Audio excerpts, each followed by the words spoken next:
take a look at us spinning the bucket over our head.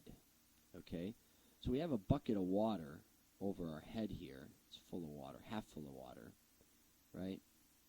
And you recognize there's some force of gravity pulling down on it, right?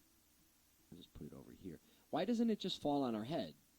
Well, it is falling on our head. It's accelerating downward, but it's moving forward, right? And so it gets over here by the time it falls. And that's really what this circular motion is about. And so we ask ourselves, how fast does it have to be moving for the bucket, for it to stick in the bucket, And so what does that mean, stick in the bucket? And like I say, I often like to go out in space and think about this. If you're out in space, you have some water just hanging out there. Now, how do you make it stick in the bucket? Well, that means that the bucket must be pushing against the water, or the normal force must be greater than 0.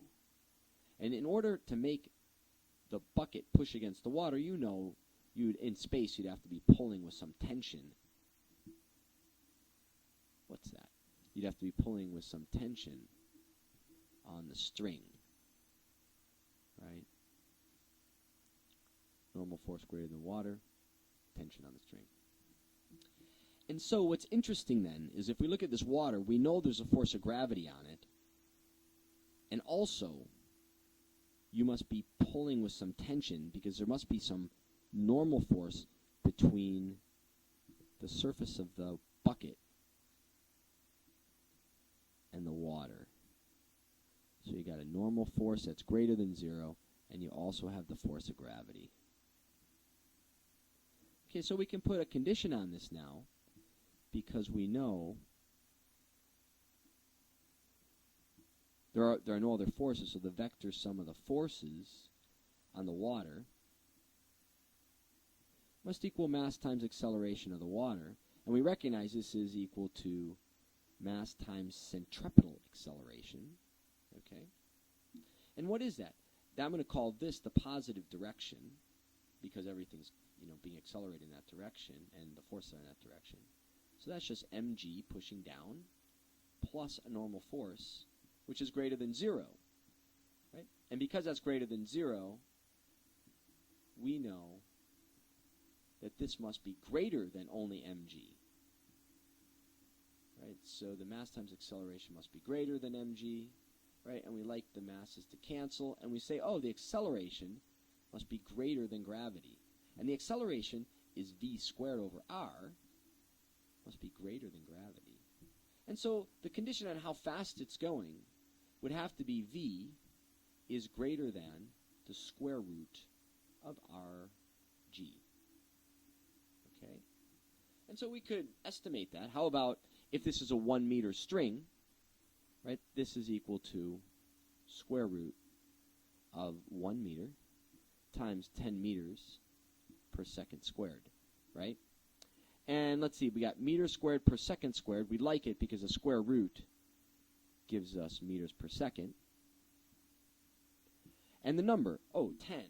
Well, 10 is a little more than 9, right? And 9 is the square root of, 3 squared. So this is a little bit more than 3 meters per second, right?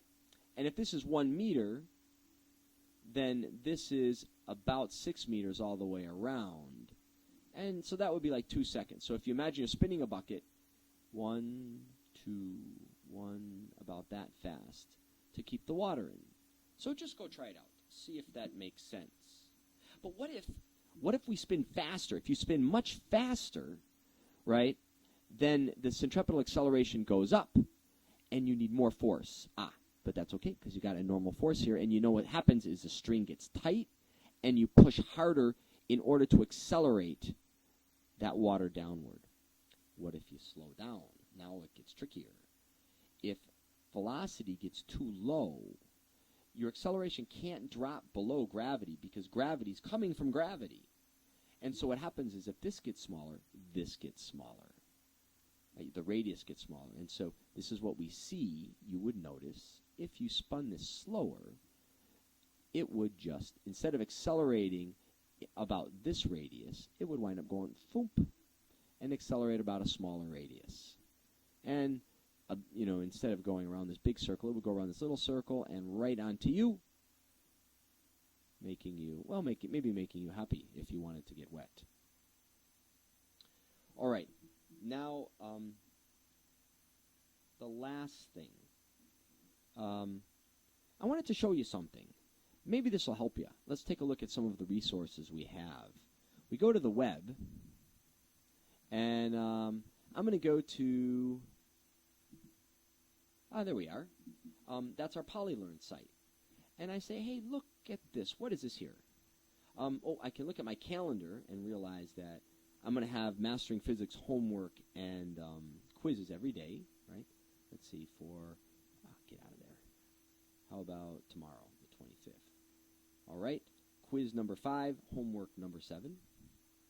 But what's this? Quizzes and activities and answers from fall 2011. I open it up, and I'm looking at this, and I'm saying, all right, yeah, hey, these are all the activities I did with my students last quarter. When we look at this is pretty neat. And look at this one. Holy cow. Today's work involves 2 questions. Look at this. This is what we did today. This could be pretty neat. Here is the thing about the fuzzy dice. And note we get the answers provided. Isn't that nice? That could be a pretty good resource, I think. All right. Great.